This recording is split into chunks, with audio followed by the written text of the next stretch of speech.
Wazirabad GT road degree college में हुकूमत पंजाब की तरफ से एहसास प्रोग्राम के तहत लोगों को 12-12 हज़ार रुपये की रकम देने का सिलसिला जारी।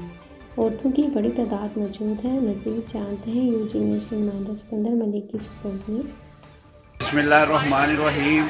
मैं इस वक्त मौजूद हूँ डिग्री कॉलेज वज़ीराबाद में और यहाँ हुकूमत पंजाब की तरफ से जो है 12-12 हज़ार रुपये जो है ख़ानदानों को दिए जा रहे हैं इस खास प्रोग्राम के तहत। और मेरे साथ एक खतून मौजूद हैं, हम उनसे पूछते हैं। अस्सलाम वालेकुम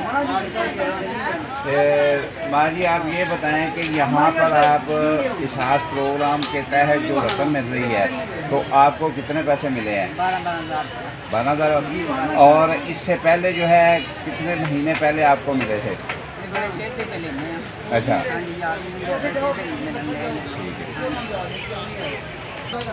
वो कह रहे आपके अंगूठे नहीं लग रहे तो नादर जाकर अंगूठे लगाओ। जी यहाँ पर आप इस खास प्रोग्राम के तहत जो रकम लेनी आई हैं तो क्या मसला है आपका जी? आप बीमार रहनी है बेटा। अच्छा, ते मैं दवाई शवाई लेनी है। अच्छा, ते खून की वजह बनी है? पैसे आन देना होना। हाँ, तो अल्लाह जान दे।